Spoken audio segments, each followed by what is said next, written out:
ceritanya? Itu sebenarnya saya tuh dari kemarin pengen ketemu sama ibu, tapi kebetulan ibunya ada waktu hari ini, jadi kebetulan hari ini juga saya bisa, makanya saya tuh mau cerita sama ibu sebenarnya tentang persoalannya, beberapa persoalan yang sebenarnya sudah biasa terjadi ya Bu, bagi kita guru tuh sudah jadi persoalan umum, tapi saya tuh gregetan banget gitu Bu, gimana ya cara mengatasi situasi ini gitu. Sekarang kan kita sudah pakai kurikulum merdeka ya Bu ya. Terus ada lagi yang namanya pembelajaran berdiferensiasi ya Bu ya. Nah di sini Bu saya tuh kebingungan gimana sih sebenarnya pembelajaran diferensiasi itu yang benar-benar membuat anak itu menyenangkan gitu loh Bu. Jadi saya merasa sudah melaksanakan, tapi anak-anak seperti antusiasnya untuk belajar itu tetap belum maksimal gitu loh Bu. Jadi saya berpikir gimana caranya supaya saya ini bisa menemukan pembaharuan atau ide gitu loh Bu, supaya pembelajaran berdiferensiasi ini tetap berjalan dan anak-anak antusiasnya meningkat. Iya. Baik. Yang disampaikan Bu Rizky tadi, Bu Rizky pengennya anak-anak punya motivasi baru, benar, punya motivasi semangat baru, iya benar, untuk pembelajaran ini. Iya. Jadi tujuan kita sekarang ini ingin mencari solusi bersama tentang kebingungan yang Bu Rizky hadapi. Benar gitu ya. sekali. Iya.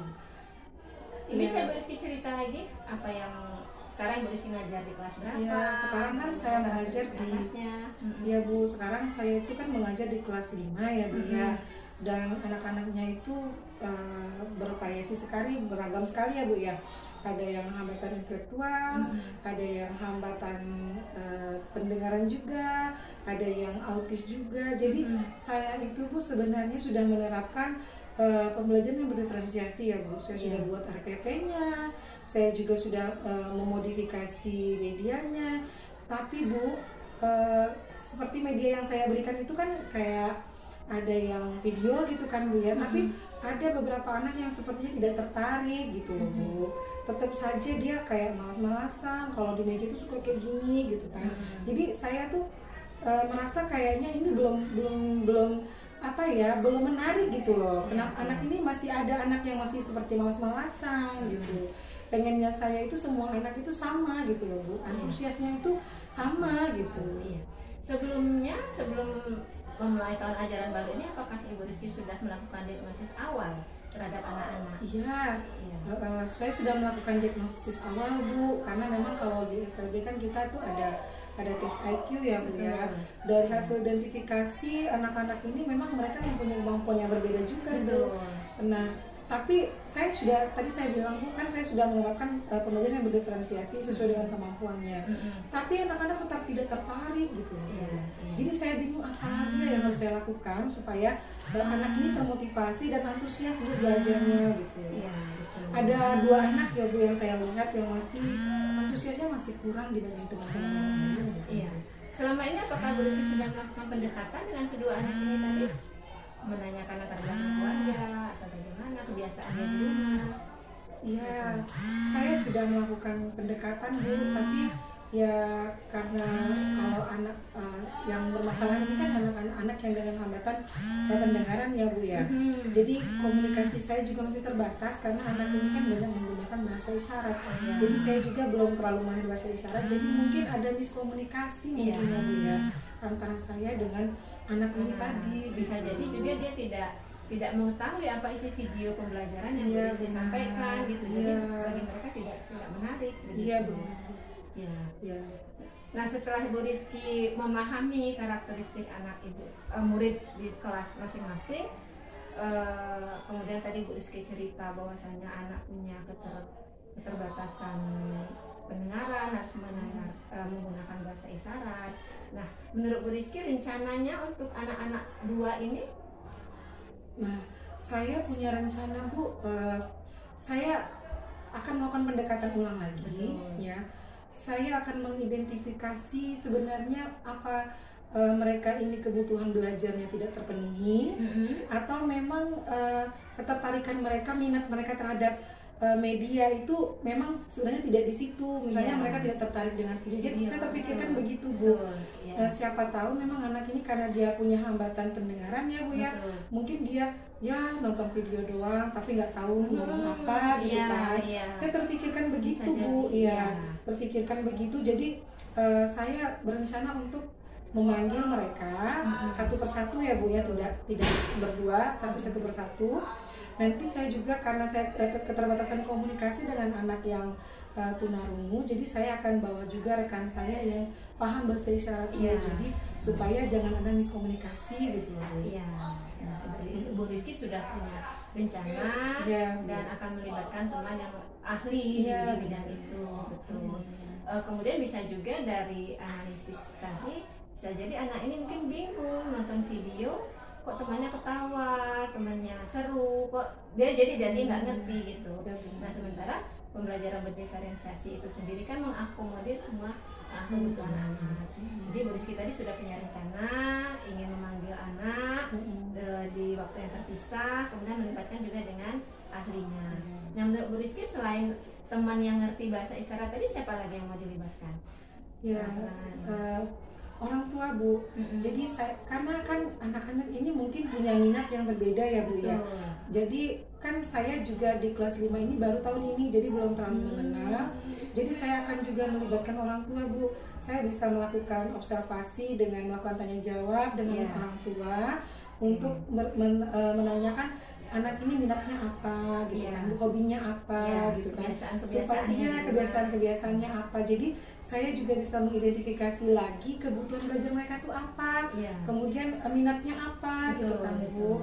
Gaya belajarnya seperti apa di rumah, karena kan saya terus terang baru ketemu mereka tahun ini, Bu. Jadi belum terlalu dekat juga gitu kan. Jadi dengan rekan sejawat, dengan orang tua tadi, mungkin bisa juga dengan guru sebelumnya, yang mengajar di kelas 4 tadi, bagaimana kebiasaan-kebiasaan belajar anak ini. Oke, tadi Bu Rizky punya rencana untuk manggil anak, untuk observasi ke orang tua. Kira-kira kapan mau Ibu Rizky lakukan ini? Secepatnya, Bu. Saya sudah mengagendakan karena ini sudah akhir minggu. Saya rencanakan di hari Senin akan memanggil. Saya melakukan observasi dulu dengan orang tua, Bu ya. Jadi saya akan tanya jawab dulu dengan orang tua. Saya kumpulkan dulu datanya, kegemaran anaknya apa, hobinya apa, ketertarikannya di mana, gaya belajarnya seperti apa, itu akan saya tanya dulu.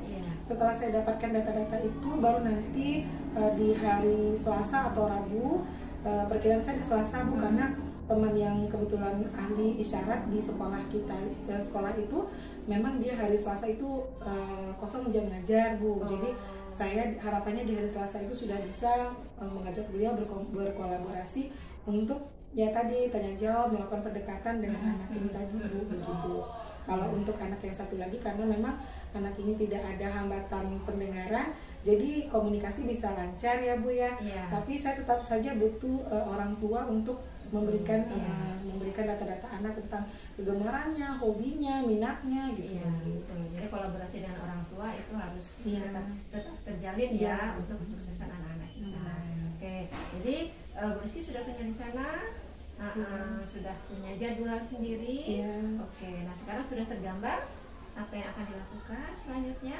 Ya, Ibu, pertama-tama yang akan saya lakukan adalah tadi dari Senin nanti setelah pulang sekolah, saya akan nanti di hari Jumat ya, Bu. Pertama-tama nanti di hari Jumat saya akan WhatsApp di grup. Saya akan minta kesediaan orang tua dari anak dua anak ini untuk hadir di sekolah setelah jam pulang sekolah. Jadi nanti ada sesi di pulang sekolah itu saya akan bertatap muka dengan orang tua.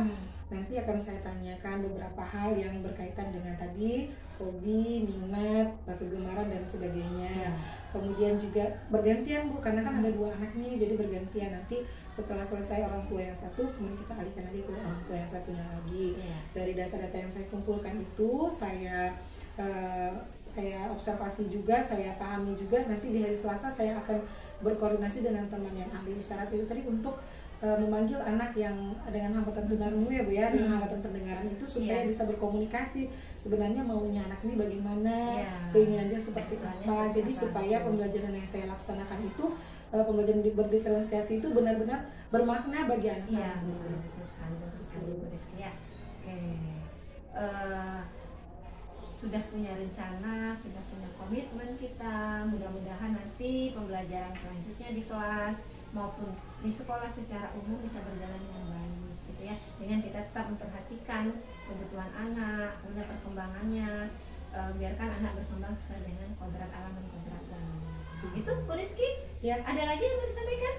Sebenarnya banyak Bu, tapi saya rasa di pertemuan kali ini cukup dulu Bu. Iya, baik. Saya tunggu nanti cerita bersih selanjutnya, terutama yang anak 2 ini. Ya, mudah-mudahan anak kita ini, anak ini dititipkan ke kita untuk kita asuh, untuk kita bina. Semoga menjadi anak-anak yang berguna nantinya. Oke, baik. Terima kasih. Terima kasih Bu. Selamat siang.